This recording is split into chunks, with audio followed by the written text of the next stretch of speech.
सब ही सरग तुम्हारे भोला नील जल उचारे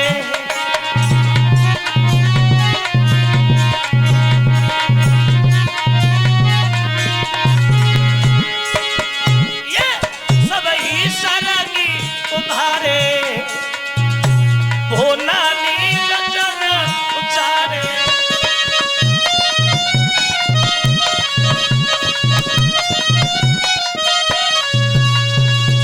शंकर जी बोले पार्वती ये सर जो है ये किसी और के नहीं तुम्हारे हैं। पार्वती ने सुना बोली मेरे?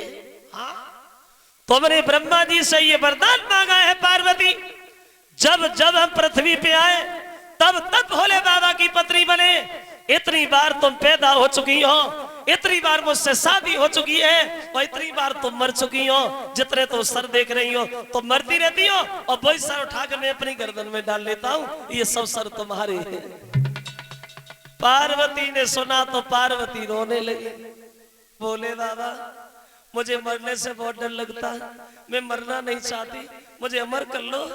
शंकर जी ने जवाब दिया पार्वती अमर तो हो जाओगी लेकिन तुम्हें अमरनाथ की अमर कथा सुननी पड़ेगी। तो बोले कहेगा कौन? तो भोले बाबा बोले हम कहेंगे और कौन कहेगा? तो पार्वती बोली मौत की तरफ क्या देख रहे? कहो ना हमें अमर कर लो। तो शंकर जी ने पार्वती को अमर करने के लिए एक वन खाली कराया और ये कहा कि हमारे और पार्वती के अलावा कोई तीसरा कथा ना सुन ले, क्योंकि अगर तीसरे ने कथा सुनी तो वह भी अमर हो जाएगा। अब भोले बाबा ने वन तो खाली करा दिया, लेकिन देखो विधि का विधान। जहां शंकर जी और पार्वती बैठे हैं वहीं उनके पास में एक भारी बरगद का वृक्ष खड़ा है। उस बरगद के वृक्ष की खो में एक तोते का अंडा रखा हुआ है। समय अनुसार उस अंडे से बच्चा बन गया, वो भी वहीं बैठ गया।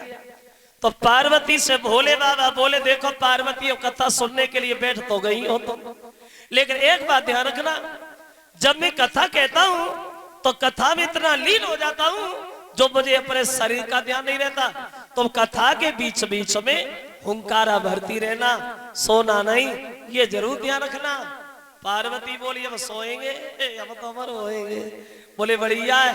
अब भोले बाबा कथा कहने के लिए तैयार हो गए। वहां देखिए